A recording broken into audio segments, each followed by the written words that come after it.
First of all, it's nice to see everybody, and thank you for showing up. And remember, this is a we program. Yes, a we program. And one of the traditions in the AA recovery is, I think it's 2 or 5, where it says, and don't get stuck up with the God. I think emphasize the loving. There's a loving God that is going to express itself through our group conscience. Yeah. So a lot of times when you're at a meeting, some new person's there and they go, "Oh, I feel so accepted here." And no one's judging me, and everyone in the room has judged them. Yes, what I mean? Every person saw them and sized them up. Every individual, basically. But the beautiful thing about the grace of this program, there we go. There you go. You gotta time it right. So when I say the bottom, and then got to recovery, how to will affect everyone with the light shift. A new day, a dark night of the soul.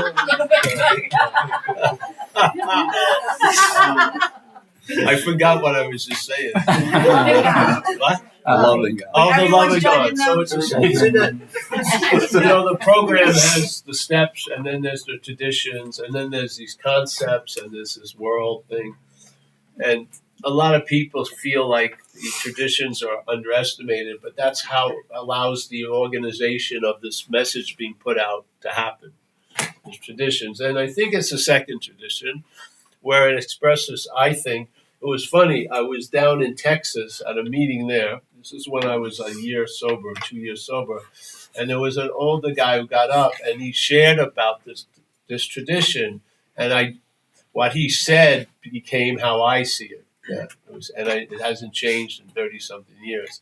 And he says, there's a loving God expressing itself through our group conscience. Yes. So this is a group conscience. We're having a meeting, and there's something that's going to express itself through all of us. Yeah.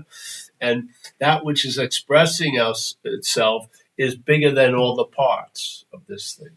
Yeah. So here, and I've seen this tons of time, the new person, oh, everyone is so no judgment. And, no, everyone's running it down. But the love and tolerance, of that group overrides the individual. And this is the beauty of this place. Yeah, it truly is. It overrides, because you can take us single. If you look at this room, some people could say it's like half assholes, 50%, 60%. But when we're together, whoever we are, we're used to produce a sweet bouquet, so to speak. Yeah? Don't you feel that? Yeah. And after a while, we were talking about it today. I'm just going to ramble because I felt like, whatever, I'm just going to go this way. Simple thing they talk about, principles before personalities. Yeah? Why? Because we were in the condition of personalities before principles. Yeah. And the personality was captured by this addiction, and it ran over any principles that we ever had. Yes. It's one of the first things you start losing is principles. Yeah.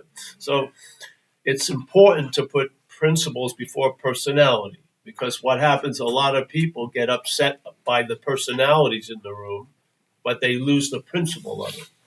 And now, after all these years, I feel the same sense of a presence that I do when I first started going to meetings. And when I leave a meeting, I don't remember the people, I remember that sense. That's what I leave the meeting with, that sense of presence. And then I forget all about the personalities. It's incredible, yeah? So someone says, I don't like those meetings, that guy. I don't see that guy. I see him while I'm there. An hour later, I sense the presence of what? That loving God, or whatever you want to call it, that's been expressing through our group conscience. And in that group conscience, you can walk away with that loving God expressing. Yeah. So I don't know why I get there, but I'm just going to ramble on in here. And someone just asked me about service. If you came in here and you had like sort of a heightened sense of seeing, yeah, and it was almost like an X-ray. You would see there would be like a thing rotating around us, like almost an orbiting, and this would be the addiction to self. Yeah, so we'd be in this little cocoon, and it's almost like a cocoon. It just keeps wrapping around us. It's saran wrap, but it's very confining.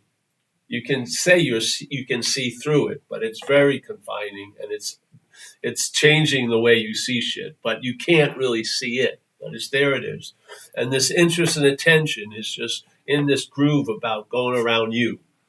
You know, you, and then people try to get relief from that through that. Yeah. So some people will go, I'm going to go home and think about it. The last fucking thing they should do is go home and think about it. Yeah? Yes. Or I'm going to read a philosophical, last freaking thing you should do. Really. What you need to do is service.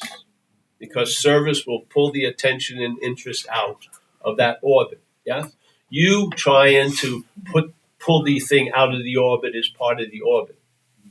You do service that you become almost irrelevant, and then that pulls your attention and interest.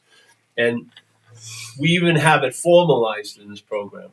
We have things called hospital and institution meetings that after 6 months of being sober, you can do this bit of service, which is you go to places like detoxes or hospitals, and sometimes the people can't get out, and you bring a meeting there. Yeah. Now, I saw service luckily because I was stoked about recovery. Man, I was stoked, and I saw there it was a privilege to do service, and there was a whole lot of juice in there. Yeah, so when there was a commitment, I used to raise my hand because I had a belief in the effect, and the effects really came through. But the H&I was the greatest I saw in the early years because maybe I had something really, really taking me over. Like back then when I was using nothing, when I got sober, I figured I gotta check out if I have AIDS or not. Yes, because I've been intravenously using, and now I'm gonna maybe want to go with someone else and fuck. I can't. Yeah, and fuck actually. Yeah, and fuck and then fuck. It was one fuck and then fuck. But back then, where I lived in San Fran, it took 3 weeks to get a report back. So the head could have a freaking field day for those 3 weeks. So I went in, did the test, and then I had 3 weeks. And I'll tell you something. I had faith in this grace and this God or whatever you want to call it. And I traveled lighter through those 3 weeks. Unbelievable. Because I was out of the outcome business. I had no idea. I was outmatched. I just gave it over. And someone the other day, I was at an AA meeting, and they said, how do you see turning over today? And I said, as a habit. Yeah, as a habit. I've turned it over so long, so many times, I'm in the habit of turned over. I don't have to do an act of turning anything over. It's turned over. Yeah, it's a habit. And this is what happens in this program. The suggestions, you may have the opposite of the suggestion and have a little battle going on, but the suggestions are going to become a habit, and they're going to override the other shit. And it's not going to be, I have to turn it over. No, you will hit a point that it's turned over. You will hit a point that you're surrendered. Yeah. So all the surrendering is going to lead to a state of surrendered. It's not a thing you're going to constantly do for the rest of your life. The way you think AA is going to be where you are is not going to be the way AA is going to be. If you stay in AA, it's going to look completely different than how it looks from like a newcomer point of view. Completely different. Completely. And this is why we say trust the process, and why I say, just stay on the operating table. Don't get up and don't play doctor, and it's going to go great. It is. Because if you believe, and I believe, you're going to find out here if it is a true diagnosis that you are a real alcoholic and a real addict, you got to stay on the operating table. You do. You can't do the operation yourself. No way. You have to have a we. You have to have a community, a sense of belonging, and you need purpose, and you need the opportunities to do service and shit. Because you're going to have a habit where that orbit is going to be broken and your awareness and attention is going to be out here. So when that hummingbird, you hear the wings of a hummingbird, you're right there. When a flower blooms, you're right there. You're going to be available. And you're going to be available and you're going to be present. And to me, that's when service turns into something else, and you're going to be of service. Why are you going to be of service? Because you're available and present. Yeah, that's it. And that's our original condition. We are available and present. We may be super available and super present. That makes us seemingly unconscious, but we're still available and present. It matters what we're available and present to. And that's what AA is trying to change. It's not trying to change the quality that you already have, which is availability and presence. The idea of be here now is an observation. It's not a fucking command. This is our state. We're always be here now. If you look at it, there's only here and now. When you think about next week, it's here and now. When you think about last year, it's here and now. All of us and all of our activities never leave here and now. Never. So the present and the availability, you'll get to a point that you're going to be of service. So in other words, if you're available and present, that power that wants to use us and put us to maximum use is going to use you. And when you get used by the higher power, it's quite beneficial, not like when you're used by the lower power. Yeah, it is. It's like the new employer, old employer. They're quite fucking different. But there's one similarity is the word employ, which means to use. We are going to be used. Yeah, when you're thinking no one's going to use me, you're used all fucking day in a lot of different ways. Yeah, so no one's going to use me. Yeah, watch what happens. Yeah, watch.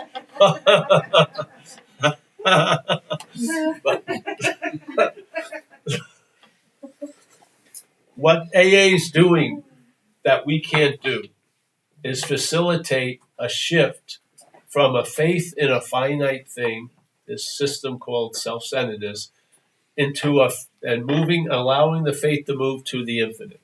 Whatever you want to call or not call the infinite, there is a power that's greater than the smaller power. There is. I don't care.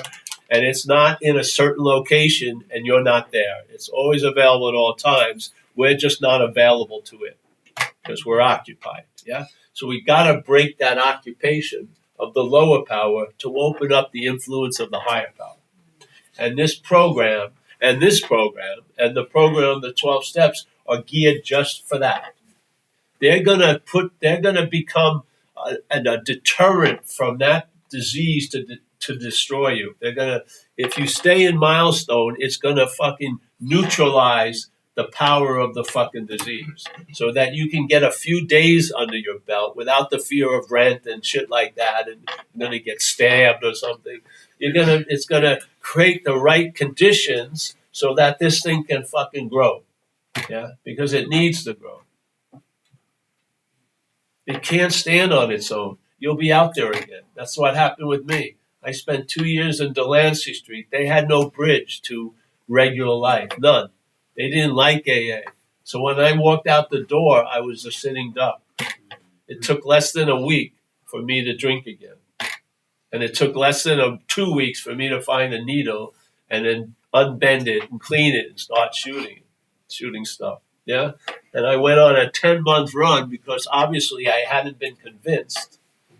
And so life, which is demanding our love from us, it's not going to let you be fucked up. Yeah. If you stay in here, you're going to break its back. Yeah. And man,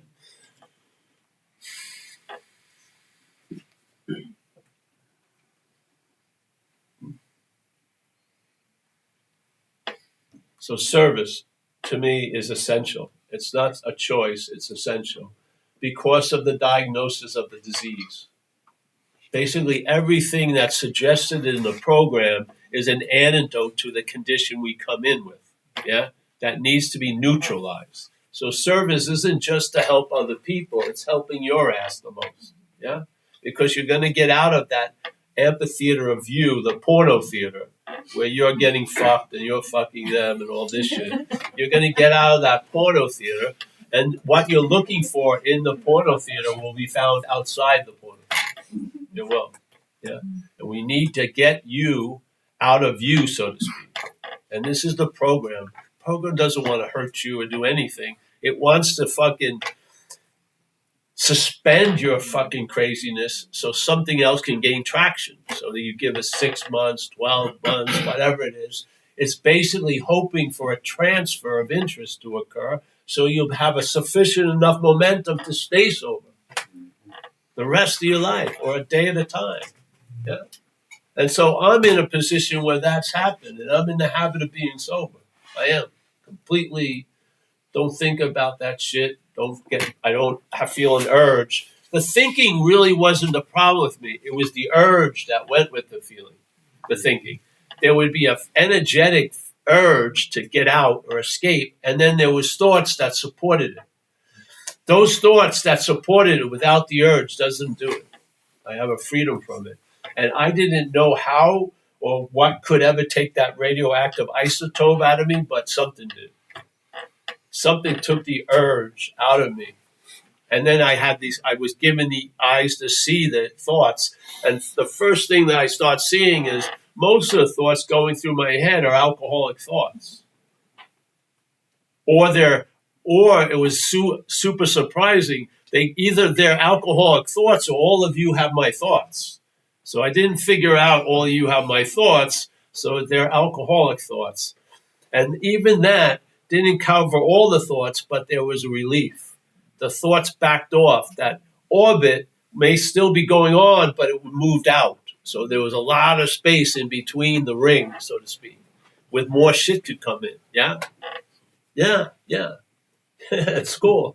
And so service, when I used to do this H&I, again, you had to be 6 months, and then you could get it. And it would be like once a month. And you used to go in with somebody else.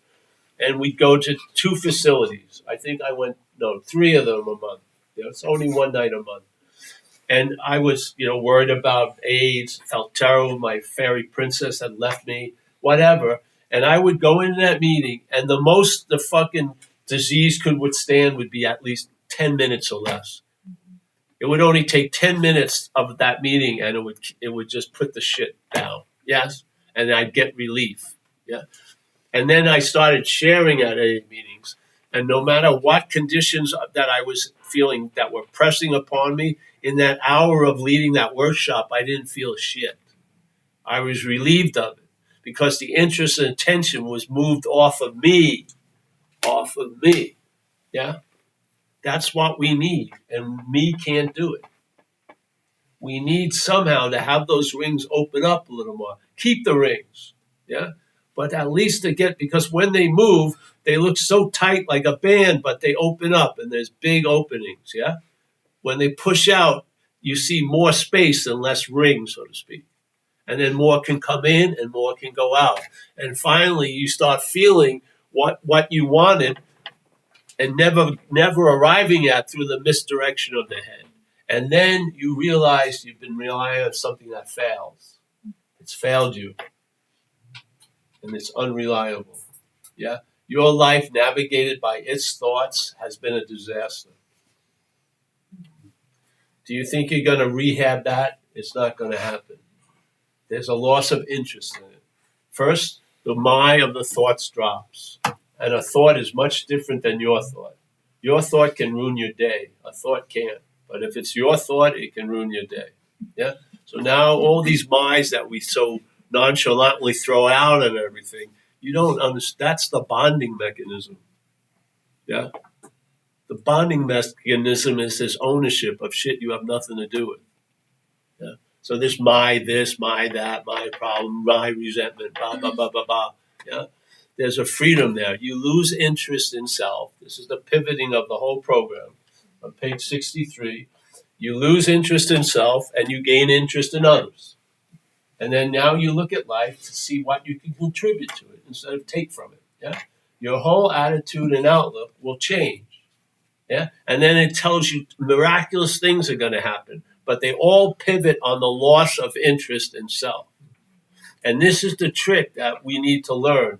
Self can't get out of self. So there's not you, there's two of you. Yeah. One of them is what the other one says it's observing. Yeah. And that's not you. And the observing of that not you is not you. Yeah. Both of them get neutered. Both of them. So instead of we used to use the example of policeman thief. So when I was a kid, for some reason, when I started to have formative ideas about me, it was very almost like religious zealot shit. It was like I had to be perfect. I mean, it was a lot of pressure. And it was sounding like I had a policeman living in my head. And I had, what the fuck? It was unbearable. So I was dying till I was about 12. And then I finally got introduced to alcohol. And it gave me relief from that fucking policeman head. And I entered the thief head. Yeah. Now, the thief had a problem head because it attracted consequences that appeared as policemen.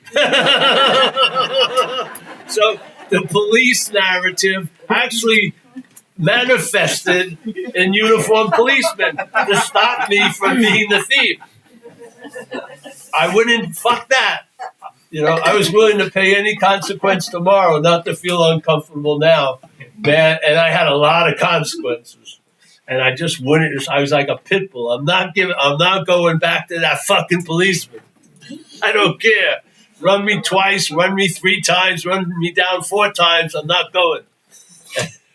And then really the consequences and my solution to something fed something else. And it just got fucking unbearable, dude. I remember I used to have fun partying. Then it became a job. Yeah? It became like an occupation. And I got into one of the worst, careers, which is cocaine use. It's got a very bad payoff cost ratio. You end up, the cost is unbelievable, and the payoff is a rush, and then a knock on the bathroom. Hey, who's in there? And that fucking rush goes, and what? Shoot another shot. Yeah, it's just, and the more you do it, the less payoff and more cost. It was unbelievably weird. You'd be fucking in an anxious mental hell. And in that world, the biggest thing not to be was a tweaker. So you'd be up for 7 to 10 days, and your claim to fame in the self-esteem hierarchy was, I don't look underneath the door. I'm not looking through the shades. You fucking amateurs. Fuck this. And then the word would get around. They're tweakers. You're not a tweaker, right? You felt you had a lot of self-esteem. Oh, yeah. I haven't looked under the door in years. Fuck who's coming. Remember the people? Look at that shoes. Get out of there. Stand on your 2 feet. But the hell of the mind. Oh, and then we shared it the other day. Have you ever had a lot of cocaine and then not a lot of cocaine? Oh, that was the hellish. I had $35,000 worth. Bought a pound of coke, I think. Everything I bought on that coke, I lost.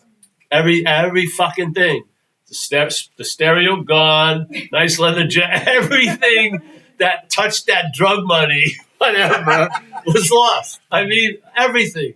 And then it all ran out. And I had fronted people, bring me back my shit. Don't sell it. Give it back. And then it dwindled.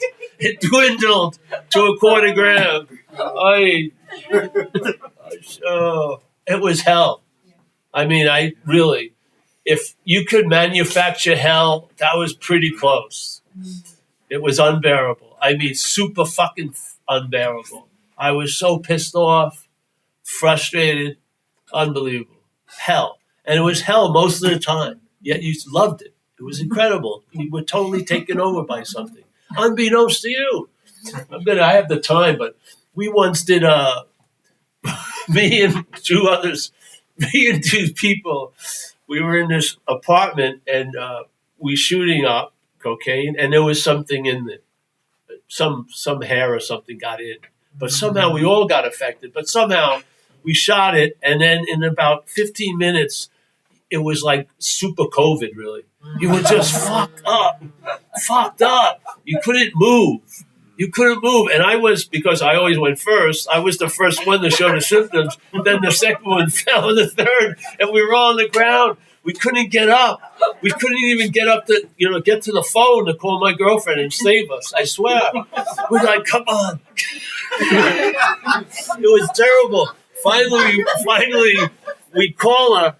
She comes over. We couldn't answer the door. Our salvation was right there. She goes, Paul, I'm going, we couldn't move.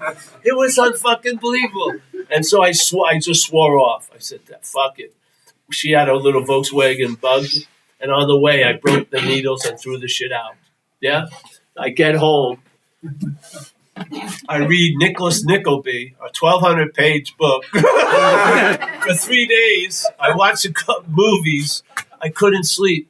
No way. And I felt bereft of any feelings. I was totally barren. I felt, and I just had to go back to cocaine. I swore I would have done anything, but 3 days without it, it was like the biggest breakup I've ever had. Because I loved cocaine, and I got high on women. I did not. There was a hierarchy, and cocaine was numero uno, beyond everything. And I couldn't believe it that I went back to it. I just felt totally bereft of any feeling.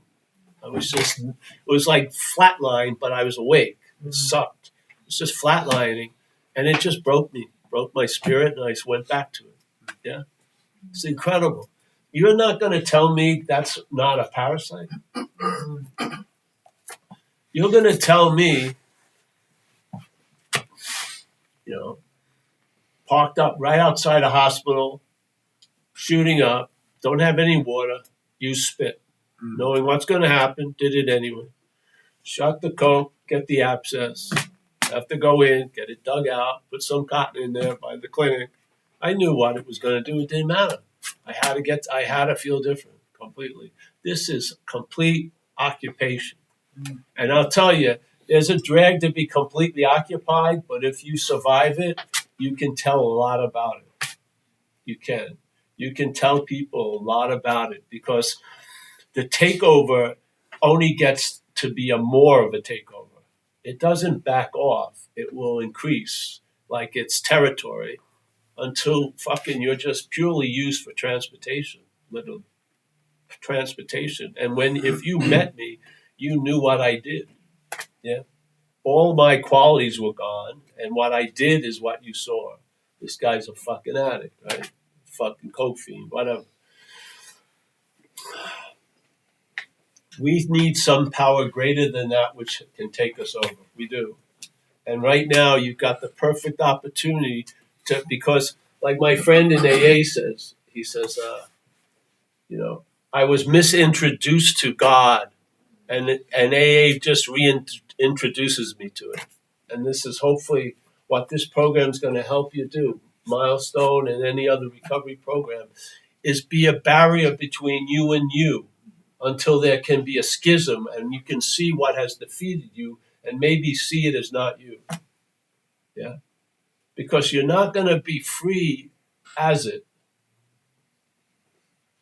Self can't get out of self is not in the big book. It's an observation of people who are in recovery and saw just that. Self cannot get out of self. When they were thinking they were Paul trying to get out of self, it was self trying to get out of self. This is the bondage of self. You're bound to it if you try to get out of it as it. You're bound to it if you stay in it as it. Yeah? And so this place is here, I feel, and I'm telling you, I know the people in this residence, the people do it.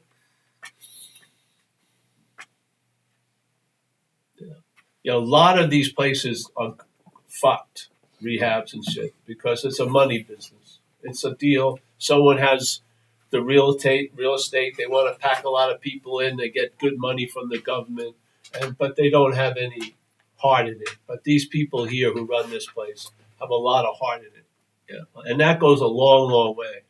And they're attempting to provide the best opportunity to get for you and others to restart, yeah, without all the pressures of the outside fucking world on you, with a sense of a community and a belonging, yeah. So that it's sort of like if you're a patient that needs crutches, you're going to need crutches. It doesn't mean you're never going to walk again, but right now you need crutches, and then and the crutches will lead you to the walking. The walking, if you walk too prematurely, it's going to lead you back to crutches. Yeah. So the crutches are going to help you so you can start walking. Yeah. And you get established. I'll tell you, wherever you've been, all of us have been just as fucked as anyone in here. Yeah. And I've been unfucked for 35 years, which is pretty damn good. Yeah. It has. And it has allowed me to see a lot of shit. And I've seen a lot of shit about alcoholism. And the one quality I know about alcoholism, it's not of you. It is foreign. Yeah? And it resides in the mind like some parasite would reside in a hole or reside in the kidney, but this parasite resides in the mind. So it has a different strategy than most parasites. It talks to the host as the host. And there's so much faith in the parasite as me. My life is based on being directed by the parasite, all the while thinking it's me and my ideas. Yeah, this is the reality of it. If you look at the sociological study of where we end up, generally, in the Narcotics Anonymous, they used to point this out. So here's 1 million of people who think they're uniquely different, yes, and 1 million of people who go into a life, and yet it's amazing how all of us end up in three same parking spaces: institution, now, jails, and death. Obviously, all of these different cars are being driven by the same driver. And it's not you, and it's not me. Something has captured the whole fleet of Fords, yes, and all the while it's taking you where it wants to go. There's a narration that you're doing it all. It has the perfect camouflage. It can drive you from to hell to back and back to hell. And you'll be thinking it was you all along. If everyone has those thoughts, they're not your thoughts. If everyone that I meet as an alcoholic and an addict feels certain the same way, they're not your feelings. They're a shared experience.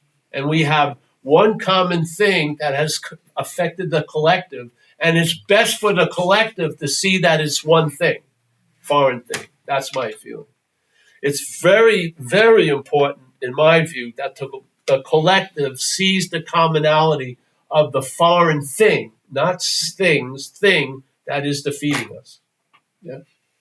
Recognizing all the qualities, because I'll tell you, I always share this, but when I came out of the rain, which is when I started going to meetings, one of the biggest meeting in San Francisco was at Grace Cathedral. And of course, I went there the first time and I sat in the back. And while I was sitting there, I just felt something I hadn't felt before. Terminal uniqueness. It was sticking out like my pants, sticking out like a thumb. I felt like I didn't even know. These are all my thoughts. No one has them. How could they? Or no one feels like I do. And no one's done the heinous things that I've done. And then I just kept going into meetings with that attitude. And it was corrected in a week. Because I listened to all of these people talking about their thoughts, their feelings, and their actions. They sure sounded like my thoughts, my feelings. So maybe we share the thoughts and the feelings and the reactions to life. Maybe it's not a unique event. Maybe it's a quite common event. And the problem and why it continues is it's presented as very unique. Yeah? When it isn't very unique, it's very fucking common. If you meet an alcoholic in Italy, it's just like meeting an alcoholic in Newark. It's an alcoholic because the Italy is pushed back. Yeah, Catholic is pushed back, what you meet is the alcoholism. I have talked to tons of people, and actually I probably talked to 6. Most of the times I talk to alcoholism. As soon as they start talking, I know exactly this is alcoholism. I know it.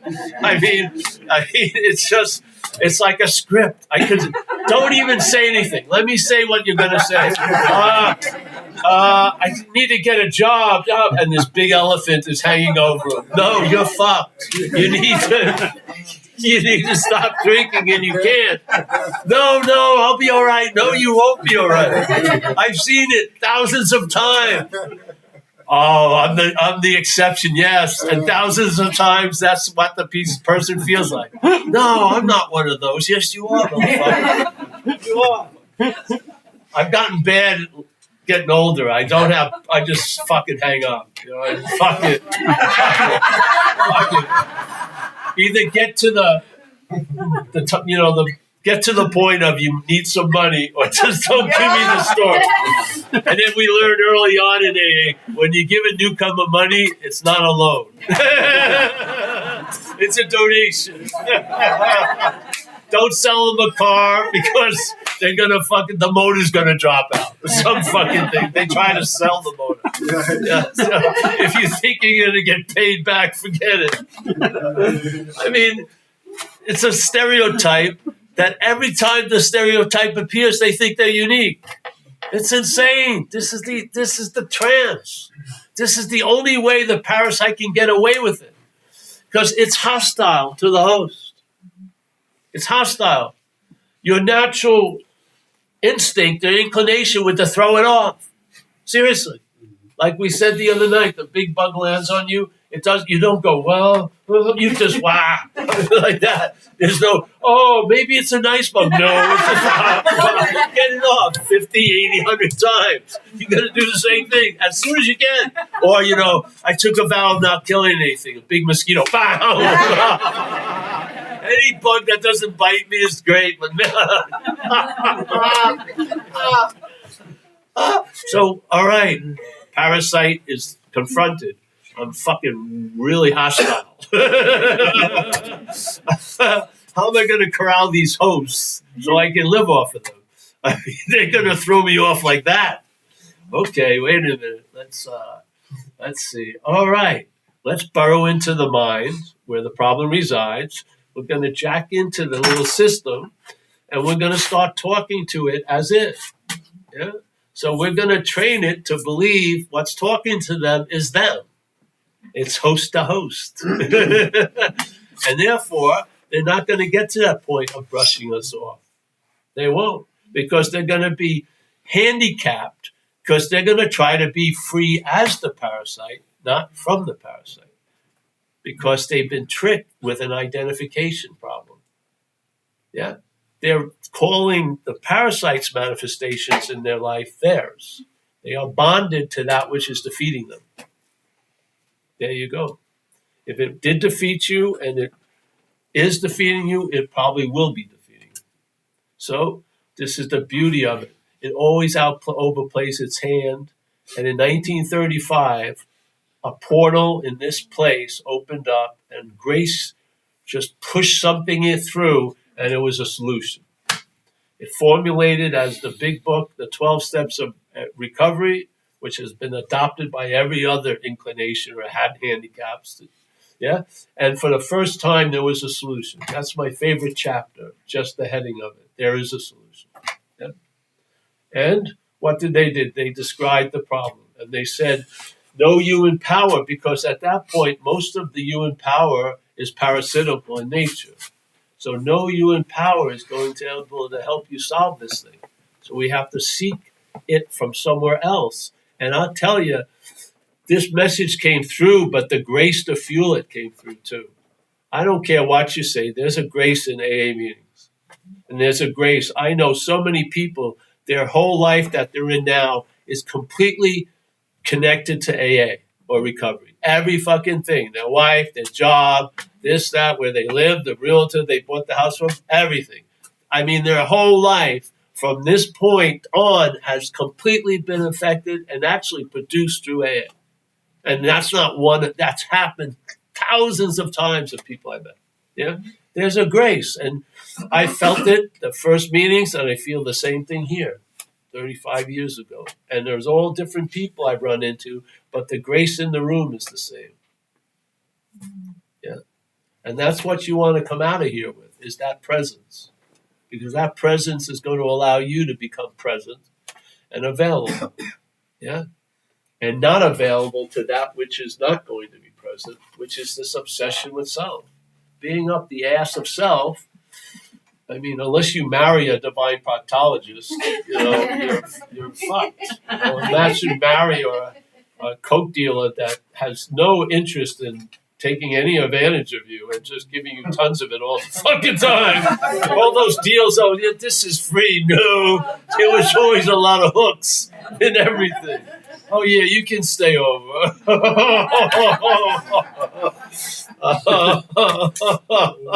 I never saw a clean deal ever out there. There was always a hook somewhere. If I give you this, I'm going to demand something in a future date. Fucking was slavery to me. I came out of there so pissed off. I had a real strong inclination. I don't want to rely on a lot of things I feel are unreliable. Yes? Yeah. Yeah. I just went through a 2-day event with Swiss Air, trying to fly home from Italy. Lying to me, but they know you're not going to leave. How am I going to walk home from Sicily? They have me by the balls, and you just take so much shit. Oh, gee, you can file a complaint. Oh, yeah, let's go anywhere. Yeah. So here, this is freedom, I feel. Can you imagine? Remember when you sit with people, remember the coke dealers?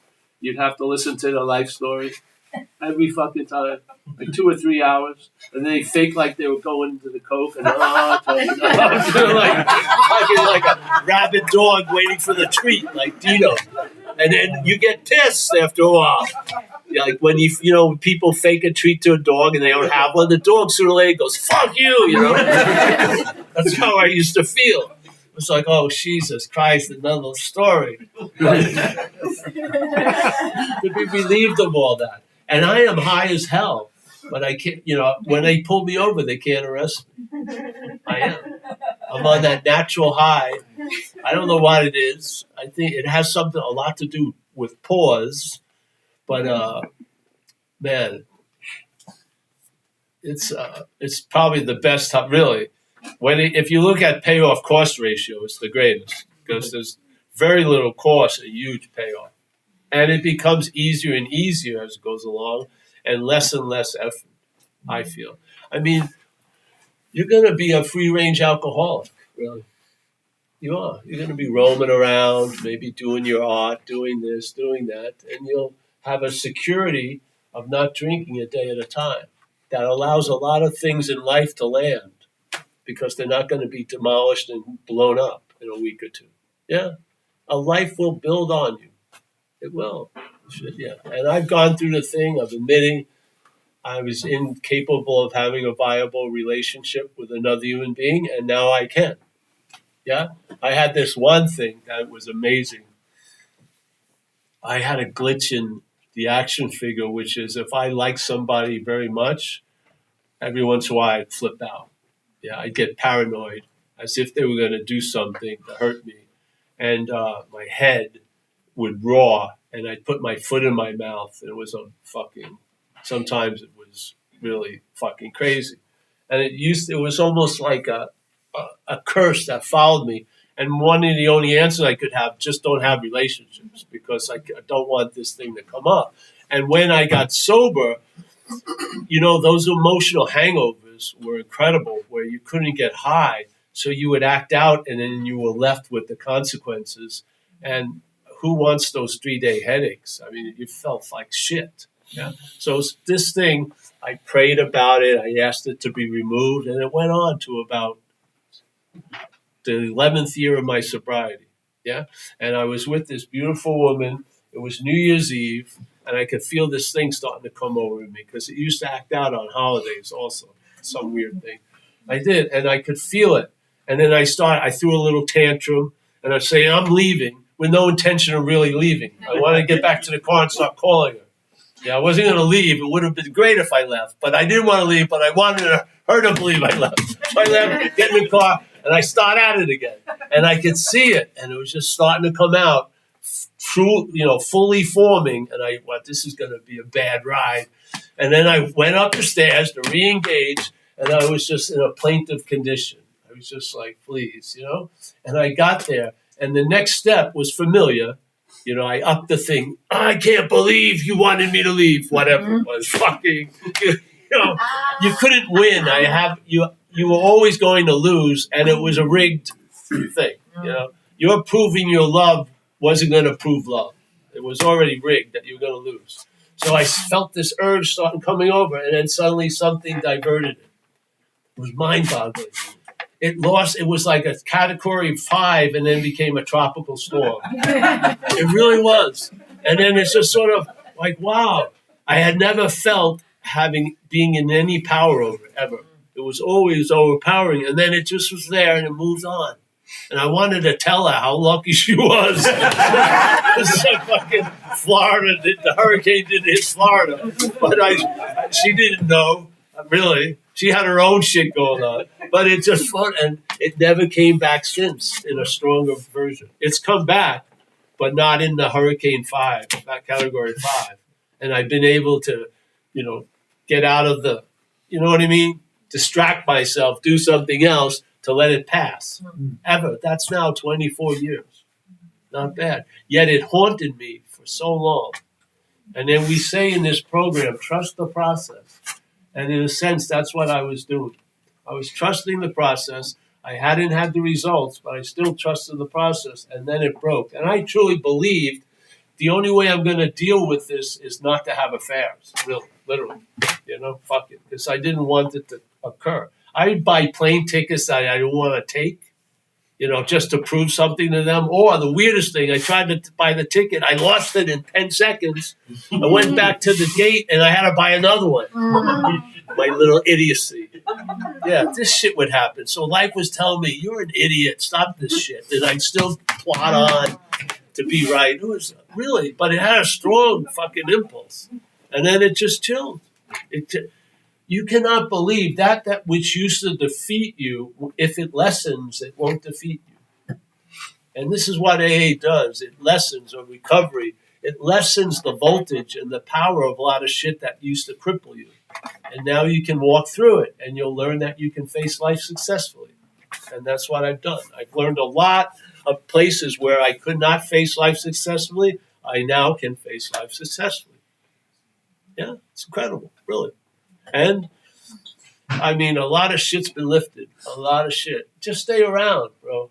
Everyone, just stay around. Yeah? This is the easiest off the way. And you know what? If you stay with this trajectory, this will be the last time you do it. This is the last time you'll go to an institution, probably, and a rehab. It will be. I haven't gone into an institution except to visit them for 35 years. When I was going in every week. I made 2-year commitment, 3-month commitment. I was in jail a lot, but not for long, but lots of jail. 10 months in a hospital bed. I had a lot of fucking, I'm telling you, I haven't been there in all these years. Hallelujah. Yeah. And I hope we can just pass on that flavor. You may not be able to taste it, but your taste buds are going to come back. And you'll be able to taste freedom. You will. And peace of mind. You will. And empathy and camaraderie, service, all this stuff. It's there. You can't taste it now, but you never lost the ability. Never. All those things that you feel you may have lost in this addiction you haven't. They've just gone underground. Yeah. And they'll be pulled back up from the program.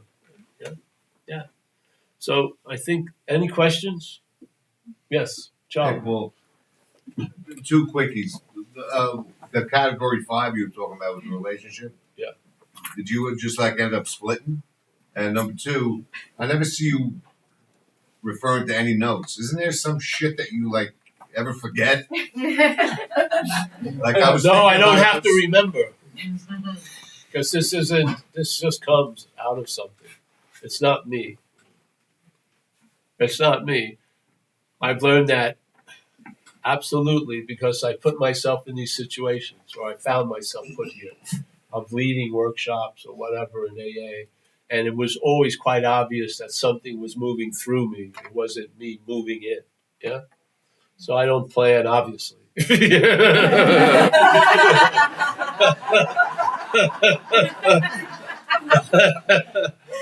I mean, after 5 things here concerning a specific topic, maybe I should have planned. But usually I just wing it and whatever happens, happens. But I have felt the excruciating condition of chronic, pitiful, incomprehensible demoralization. Yeah. The thing is, we're like cockroaches, but you don't want to live like a cockroach. You'll be able to adapt to a bottom. That doesn't mean you should. But most of us will adapt to fucking hell. We will. I'm telling you. And so I had the ability to adapt. And no matter how low I went, I could adapt to going lower. And I just couldn't see it end. It just was like, I was at the end, I was completely demoralized. I had been in a program for 2 years, went to college, a lot of stuff. And the people there had told me that period of being Dr. Jekyll, Mr. Hyde was going to be over. And I was going to live as Dr. Jekyll. And I hoped they were right, but they weren't right. I didn't have a sufficient enough condition to give me immunity to being taken over by the parasite. I was on my own, wasn't going to AA meetings, anything. This program didn't like recovery. So I was just a sitting duck. First I drank, then it just went off, and it went on for 10 months and I still didn't decide to come here. I got struck sober. I don't think I would have ever given up unless something intervened. I swear, I don't. You would think getting run over twice by a car would convince you. It didn't. Nothing seemed to be strong enough to convince this thing. But something put a stop to it in like 5 minutes. And then recovery has allowed that stop to stay stopped for 35 years. So I did not get sober through AA. I was sober and I stay sober through AA. You need a way of life, bro. You do. Because there's not just going to be a Monday. There's going to be a Tuesday. And there are going to be different conditions that may meet you on Tuesday. And there may be a Wednesday that may have the same fucking things that meet you. And your head's going to get bored and get fucking restless and irritable and discontent. And it's just maybe nonchalantly pass the idea on just in the beginning. Oh, maybe, I hear they have a new drug. I'll forget that it eats your flesh. But a new drug, maybe I'd like to see. Don't worry about that. And then nothing happens. Okay, and then the next advertising comes in. Maybe a little bit. Nothing. And then you buy it. And once the genie comes out of the bottle, you're going to live more than 3 of its wishes. It's got big plans for us. Get those rehabs ready. Yeah. So I love the space of stay stopped. Yeah. It says it in our book. If we weren't drinking, all this information would be academic. But we are, so we need to hear it. But if you're free from the drinking, it's all academic because you don't need the rehab address. You're not going to one today. Yeah, you don't need the defined proctologist on your phone. You don't need a lot of shit because you're not in that precarious condition now. Yeah, you're in good hands, and the living is easy, so to speak. Even though life may look hard, doesn't mean it's going to get great, but you'll be able to travel through life with whatever it has in store for you in a lighter manner. Yes. So I have a chronic disability, getting run over by a car. A lot of shit that happens can get erased over time. Some shit doesn't. Some shit is so physically fundamental it lasts. So I am so far removed from that night that I got run over and the thought pattern, but I still have an effect from them. And I'm going to have it as the action figure. Yes. Yes. So these things, I know people, I go to San Quentin. I used to in San Francisco. We have a prison in San Quentin. And there are people there that killed someone in a blackout. So they can't even remember what's put them in jail the rest of their lives. It's fucking mind-boggling. And when I gave a talk there, they had 3 convicts giving little talks before me, and all of them were in there for vehicular manslaughter, driving when they were drunk. They all had 15 or something years. All of them. They killed someone. Yes. Yes. So, I mean, and, you know, there is some people who have been in AA, who have been under that grace. Sometimes they go out, and it's not a nice looking story because they're completely surprised about the power of that urge because it's back now. And they've been relieved of it for so many years. They thought it was normal, but it was still based on a certain condition, meaning theirs. And that condition changed when they drank again. And you'll hear them at a meeting. I can't believe how much I want to drink. Yes. So the beautiful thing is what really is the appropriate response is gratitude and honor for what's been brought about in our lives, I feel. Yeah. And you have it by giving it away. This is an attempt to do just that. Yeah. Every principle in the big book, we have time, right? Here in the book. This is what everything flipped me out. When they say, hey, people step on your toes, whatever. But and without any, I didn't do anything. So they stepped on your toes. But they go, well, if you look, you will invariably find that you made a decision based on self that put you in the position to be hurt. So I remember when you were young, before 18, you could go to a farm or something, yeah? And some of those farms, you'd stay there, like juvenile shit. And some of those farms, they'd have farms, really. You'd work it, and there'd be guards on horseback. And let's say this guard on horseback really fucked with me and spit on my head, and I got a huge resentment towards him. But then, with this, you go, well, wait a minute, what brought me to this fucking juvenile farm? Oh, I forgot that. I tried to steal that liquor store, and then I got arrested, and then that's why I'm giving this guy the opportunity to spit on my head. Oh, I've now seen my role in things. Oh, so these things in the book, and it says another one, any, which is a pretty big statement. Any life run on self-will is hardly going to be a success. Any. What? Yeah. Now, what does that mean? Does it mean I have no willpower? No. You have willpower. It's being directed by self. Self is directing your will to do what it wants. Any life in that situation is not going to be successful, especially to the host. It's going to be successful to the parasite, but not to the host. And of course, we're taking the host's view. If we were at a parasite meeting, it would be everyone, the salesman of the year, keep doing what we're doing. Fucking recidivism. Keep going. Bring more hosts. It would be like fucking, all right, everything. You go to Hawaii, you go to Maui, you go here. Come on, keep coming back. Your numbers are great. Fucking great. You've been with the same host for 45 years? Where's his condition? Terrible. Wow. Is he in the Bowery? Yeah. When's the last time he was in jail? 2 days ago. Wow. All right, come on up. Speak. Tell us how it is. Oh, it's fucking great.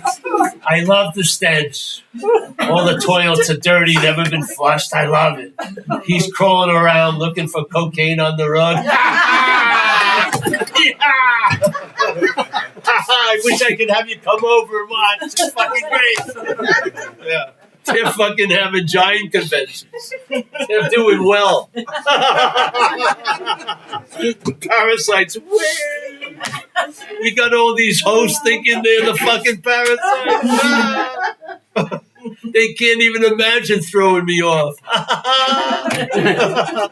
I got my kids on them, and my wife moved in. I got 8 fucking other parasites. They don't even know it. They got a whole family eating on them. They're all bitching about what they did and that did that. Fucking, it's crazy. Jesus Christ. Wake up. There is a solution. That's the wake up. There's a solution, yes. If you are the problem, is there going to be a solution?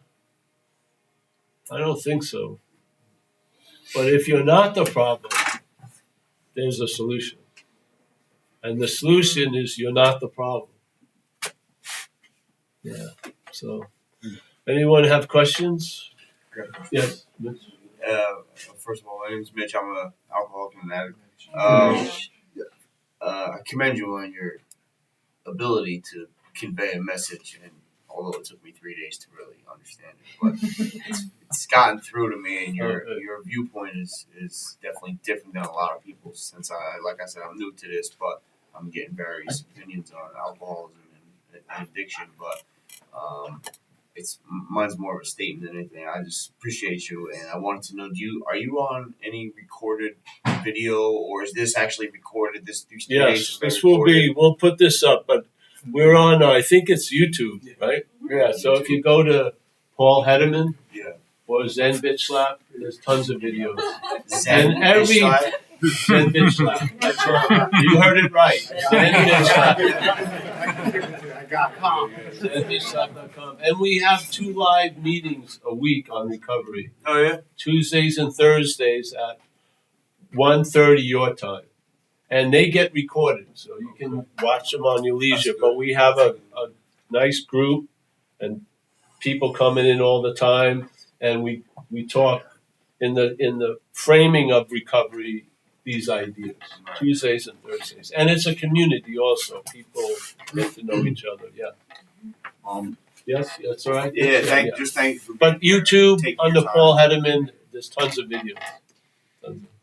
Can you just talk about that first part in the book where it says the seemingly hopeless state of mind and body? Well, yes, because seemingly means it appears to be true or false to you. See, that's a beautiful word they used there. They could have said a hopeless state of mind and body, but they threw seemingly in there before, because that's what it is. That's a better description. You think it's hopeless, but it's not hopeless. Because why? There's a solution. Yeah. When you're in it, there doesn't seem to be any solution. That's a perceptual trick. You think it's hopeless, and therefore, fuck it, I'm just going to keep drinking, keep using. But it's seemingly hopeless to you. Yeah? That's the beauty of it. So it's a seemingly hopeless disease of mind and body, right? Is that it? State of mind. Yeah. But see, that means it isn't a hopeless state of mind and body. It's a seemingly hopeless state of mind and body. That means it can change. Because if it was a hopeless state of mind and body, then it would be fucking wise to keep getting loaded. Because it's hopeless. Yeah, might as well. I'd rather be loaded than not if it's fucking hopeless, right? But it's a seemingly hopeless state of mind and body, which means one definition, maybe it was an old dictionary, but that's all I needed, of seemingly is it appears to be true or false to you. So in a sense, it has no truth or falsehood other than what you give it. So it's based on your condition. When I went to my first meeting, one of the things I remember is I felt some hope there, and it allowed me to feel how hopeless I was. The hope gave me permission to let the fucking shit really land, because I had got hope, meaning I had got a glimmer that it is a seemingly hopeless state of mind and body, because some hope had snuck in.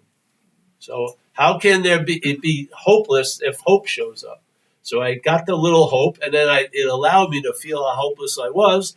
And most of my run for those 10 months was to try to run from the hopelessness.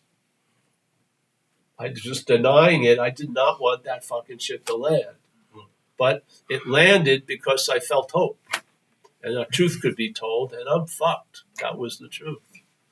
I am. And then I got a place to stay that night, and when I woke up, some wisdom had come in, and I said, I got to call this AA thing, because I'm not going to make it till 8 o'clock, because I went to an 8 o'clock meeting, as if that's the only meeting there is.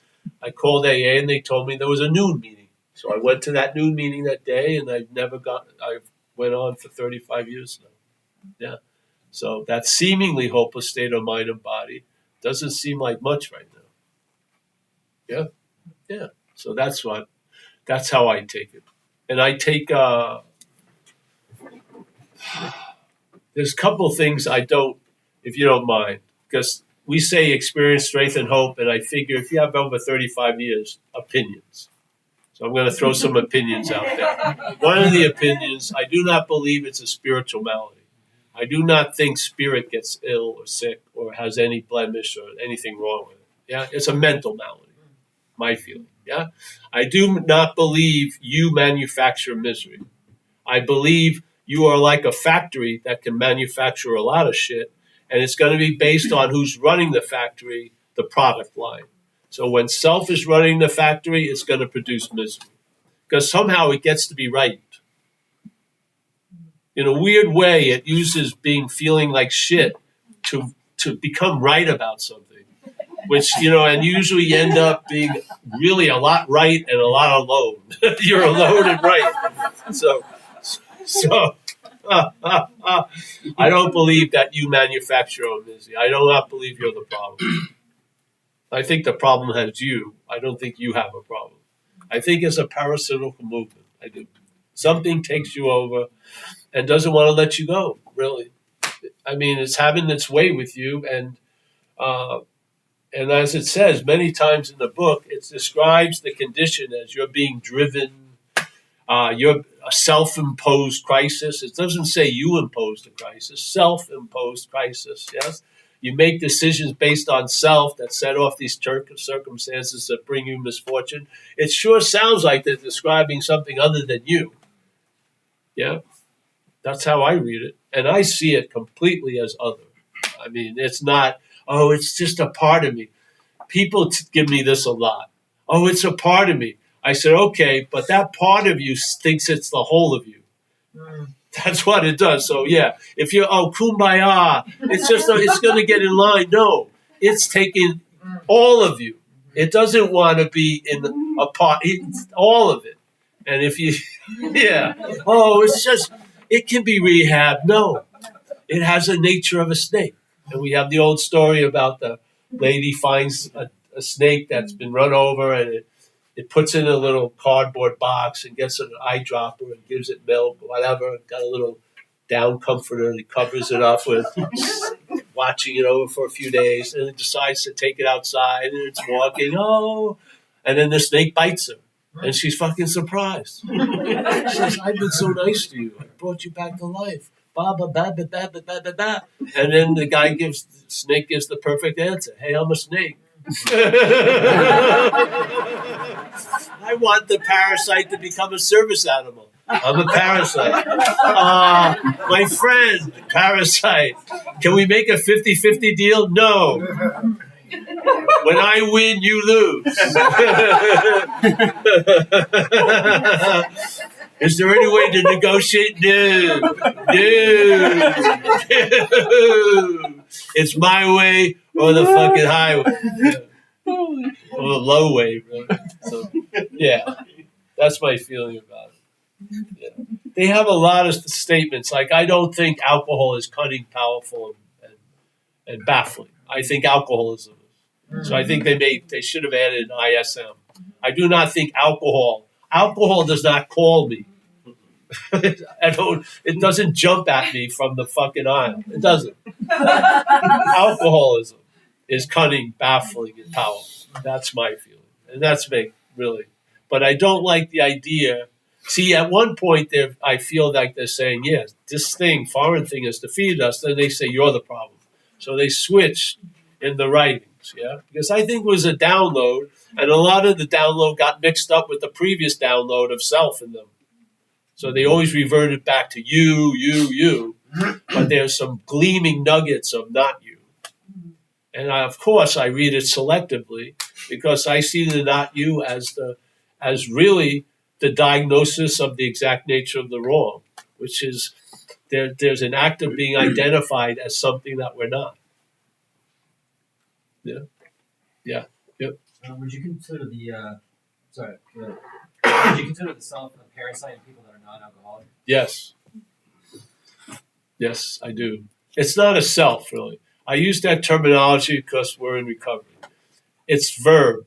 It's selfing. So the head is talking as if it's something already, a self. Yeah. So when you listen to the serenading of the head, it cannot manufacture a self. We imagine the self. We're Pixar. We're Disneyland. Yeah. We're the ones that make the movie. It's just constantly giving us suggestions. And then we take in and we bite into the suggestion, and then we picture life as it's pictured. But that picture has been dictated by something other than us. Yes, that's how I see it. So it's selfing, really. It's an activity of the mental state that if you listen to is going to bring about a sense of being a doer, a thinker, a body, and shit like that. If you hear it, the hearing of it is going to tell you you're something other than it. But if the hearing turns into listening, you're going to probably be introduced into the trance of self. Yeah. So you're going to listen to your head, and the head has you already as a self. Yeah. And it has a very strong image of you. And we shared it last night to go over again. Let's say you're riding a bike. Maybe it's only $200, and you're riding, and there's a ditch right here, and you start going over. You will probably try to save the bike, and you fall in the ditch. Yes. You watch someone come out of Starbucks. They start tripping. They try to keep the thing. They break their fucking leg, but they save the coffee. Yes. When I was surfing, you went into the rocks, you pushed the board away and take the brunt of it. Obviously, something doesn't value you as much as you think. They'd rather save a $200 bike than fucking your ass. So you fall down the cliff, but you save the bike. I've seen it tons of times. In my own life, I watched. You can see it. They had a video. It was so cool.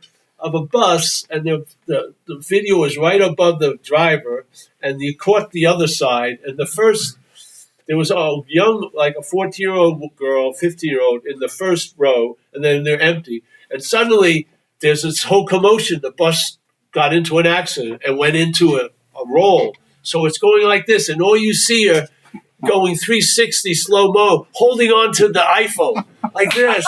Like, oh, I swear to God, legs getting battered. Oh. Oh. They're going to, in the future, when they dig us up, they're going to surmise, why is all these bodies bent, their arms, and they have this view. What? They make a hypothesis. What happened?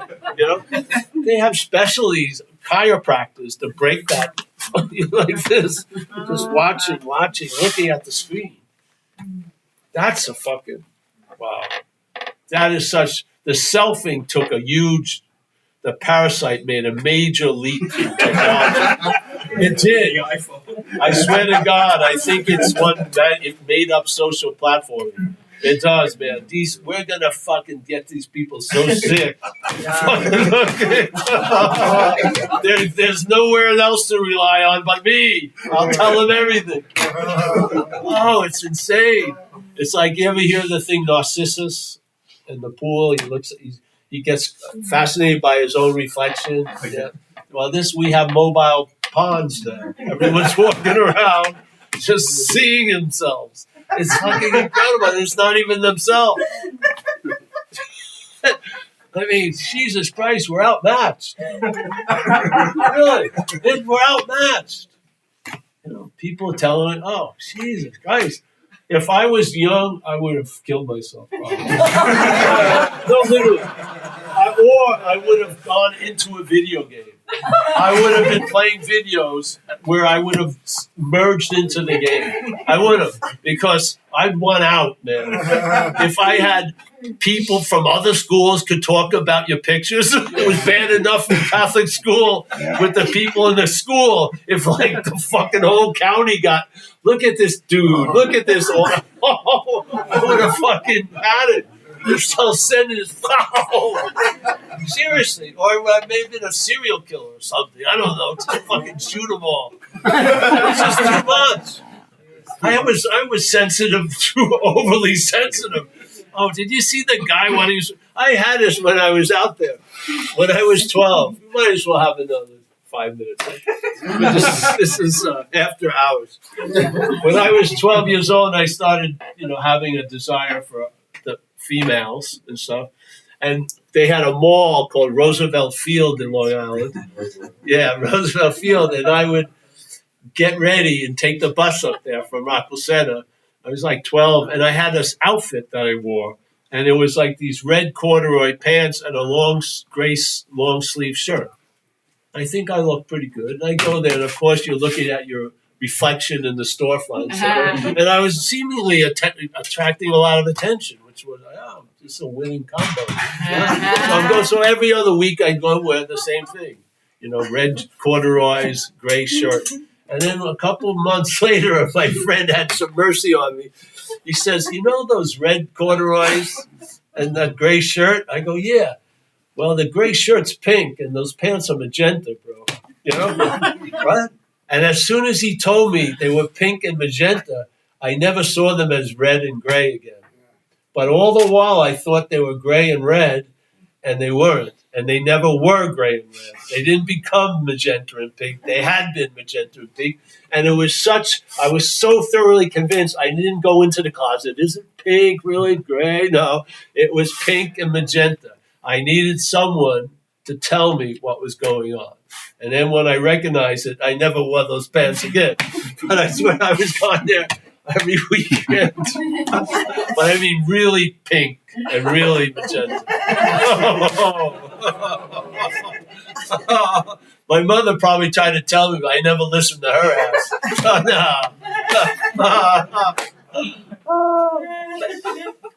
The correction can be that easy. You can get that you're fucked. You don't have to go through anymore. You don't. If you were new, I would pray for the ability to be convinced, really. Because if you're not convinced this way, you're going to be convinced by life. And it could be a lot harder for you. So ask, please, give me the ability to be convinced of the facts of my life. I am powerless over alcohol and drugs, and I'm just not managerial quality. Yeah, and I ask your help. I beseech your help. I do. Please, I ask you, I'm outmatched. I can't pull it off. Yeah, I'm fucking done. And here you go. Yeah. What is there to do? Jump over a mountain? No. Go to a meeting. Yeah. Do I have to move a boulder? No. Put up some chairs. Just get into this fucking groove. Get into the habit of being sober, and that'll be the new beginning of your life. Yeah. Yeah. So, yeah, I think that's it. If anyone, Thank you. Oh, yeah, thank you.